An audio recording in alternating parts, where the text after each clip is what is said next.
पगार गुरु में लॉगिन करने के बाद लेफ़्ट मेनू से एम्प्लॉय पेज में आना है। उसके बाद राइट में ऊपर दिए गए ऐड एम्प्लॉय पे क्लिक करना है। यहाँ पे आपको एम्प्लॉय का नाम एंटर करना है। यहाँ आपको एम्प्लॉय का मोबाइल नंबर एंटर करना है। नंबर एंटर करने के बाद वेरिफिकेशन का सिंबल आएगा। इसका मतलब आपका ये नंबर व्हाट्सएप अलर्ट के लिए वेरीफाई हुआ है। यहाँ पे आप एम्प्लॉय का फ़ोटो अटैच कर सकते हो। Send punch attendance on WhatsApp ये फंक्शन इनेबल करने के बाद एम्प्लॉय को अलर्ट्स उसके व्हाट्सएप पे सेंड होंगे। यहाँ पे एम्प्लॉय का जेंडर सिलेक्ट करना है। यहाँ एम्प्लॉय का डिपार्टमेंट सिलेक्ट करना है। ऐड न्यू पे क्लिक करके आप न्यू डिपार्टमेंट क्रिएट कर सकते हो। डिपार्टमेंट वाइज आप रिपोर्ट्स, बोनस, हॉलीडेज़ मैनेज कर सकते हो। यहाँ पे एम्प्लॉय की ज्वाइनिंग डेट सिलेक्ट करनी है।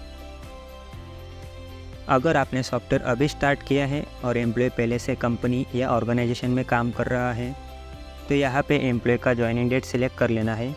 इससे रिपोर्टिंग प्रॉपर हो जाएगी। इसके बाद नेक्स्ट कीजिए। जहाँ एम्प्लॉय पंच करता है वो बायोमेट्रिक डिवाइस हमें यहाँ सिलेक्ट कर लेना है। अगर एम्प्लॉय सेल्फ सर्विस ऐप से पंच करता है तो यहाँ पे लेंस मैनुअल सिलेक्ट करना है। जो बायोमेट्रिक डिवाइस आपने सिलेक्ट किया है वो डिवाइस में एम्प्लॉय सिंक हो जाएगा। आपको डिवाइस में उसका फेस या थंब ऐड कर लेना है। अगर ये सेक्शन में टिक है तो एम्प्लॉय उसके सेल्फ सर्विस एप्लीकेशन से पंच कर सकता है। अगर यहाँ पे एनी लोकेशन सिलेक्ट किया है तो एम्प्लॉय सेल्फ सर्विस ऐप से कोई भी लोकेशन से पंच कर पाएगा। अगर आप यहाँ पर्टिकुलर लोकेशन सेट करना चाहते हो तो एम्प्लॉय वो लोकेशन पे आने के बाद ही पंच कर पाएगा। यहाँ पे आपको एम्प्लॉय का न्यू टेम्पलेट सिलेक्ट कर लेना है। को एम्प्लॉय का न्यू टेम्पलेट सिलेक्ट कर लेना है। अगर उसको कोई लीव एप्लीकेबल नहीं है तो यहाँ नो पेड लीव सिलेक्ट कर लेना है। पेड लीव कौन से डेट से एप्लीकेबल है वह सिलेक्ट कर लेना है। जैसे अपने ऑर्गेनाइजेशन में एम्प्लॉय को ज्वाइनिंग के 6 मंथ बाद पेड लीव एप्लीकेबल है तो वह डेट सिलेक्ट कर लेनी है।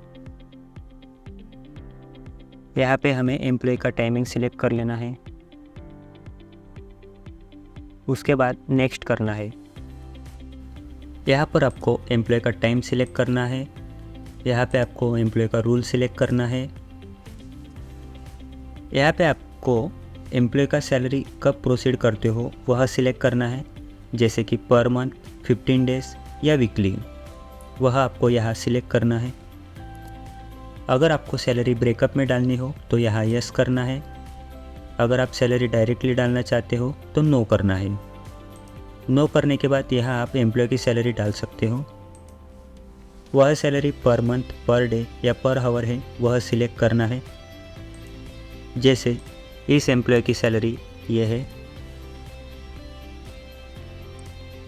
जैसे इस एम्प्लॉय की सैलरी 45,000 पर मंथ है तो हम यहाँ ये सिलेक्ट कर लेंगे।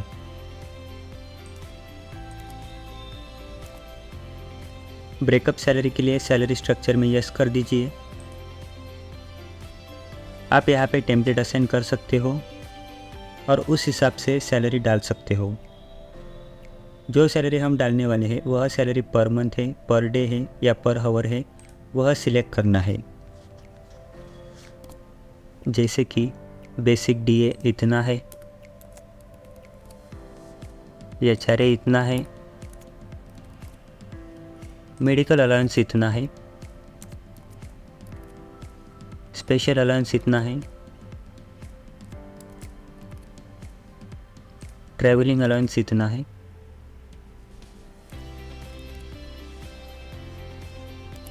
आप यह स्ट्रक्चर सेटिंग में जाके चेंज भी कर सकते हो। जैसे कोई अलग कंपोनेंट्स ऐड करना है। अगर आप यहाँ टेम्पलेट सिलेक्ट करते हो तो टोटल सैलरी डालने के बाद कंपोनेंट सैलरी ऑटो पुट हो जाएगी। यहाँ पर आप पीएफ का स्ट्रक्चर सेट कर सकते हो। जैसे 12% फिक्स अमाउंट या फिर ऑटो।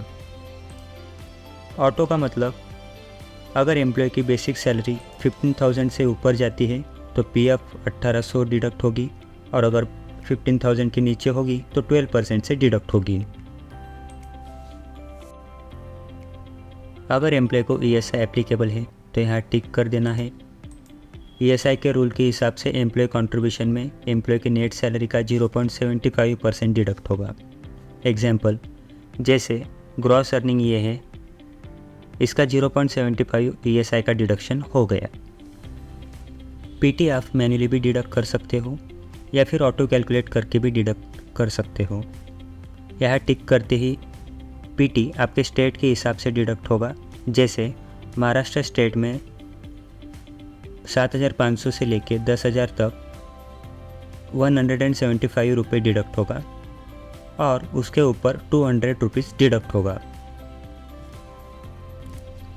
एम्प्लॉयज़ कंट्रीब्यूशन में यहाँ पे आपका पीएफ डिडक्ट होगा। अगर आप 1% पीएफ एडमिन चार्जेस डिडक्ट करना चाहते हो तो यहाँ टिक कर दीजिए, और यहाँ पे आपका ईएसआई का अमाउंट आ गया, जो कि आपका 3.25% है। यहाँ पे आपका अर्निंग्स आ गया, ये आपका एम्प्लॉयर कंट्रीब्यूशन आ गया, और ये आपका अर्निंग माइनस डिडक्शन होके एम्प्लॉय का कैश इन हैंड आ गया। अब यहाँ पे एम्प्लॉयर का कंट्रीब्यूशन आता है। यहाँ पे अर्निंग प्लस एम्प्लॉयर्स का कंट्रीब्यूशन मिला के ये आपका सीटीसी आ गया। यह रूल एंड सैलरी स्ट्रक्चर आपको कब से अप्लाई करना है, यहाँ वह डेट सिलेक्ट कर लेनी है। अगर एम्प्लॉय का ओल्ड बैलेंस कुछ होता है तो वह आपको यहाँ डाल देना है। ये जो अमाउंट है वह एडवांस है, तो यहाँ अमाउंट में अमाउंट डाल के एडवांस सिलेक्ट कर लेना है। उसके बाद नेक्स्ट कीजिए। यहाँ आप एम्प्लॉय की अदर डिटेल फिल कर सकते हो, जैसे कि एम्प्लॉय का रेफरेंस, उसका नंबर, ऐसे आप 3 रेफरेंस कॉन्टैक्ट ऐड कर सकते हो। उसके बाद job title, email ID, employ address, date of birth, anniversary date, ये सब पुट कर सकते हो। उसके बाद आप यहाँ एम्प्लॉय की कॉम्प्लायंस इंफॉर्मेशन पुट कर सकते हो, जैसे कि पीएफ नंबर, ईएसआई नंबर। यहाँ पे आपको एम्प्लॉय की बैंक डिटेल पुट कर देनी है। यह सारी इन्फॉर्मेशन ऑप्शनल है, यह इन्फॉर्मेशन अकॉर्डिंगली रूल में यूज़ होती है। उसके बाद एम्प्लॉय को सबमिट कर देना है।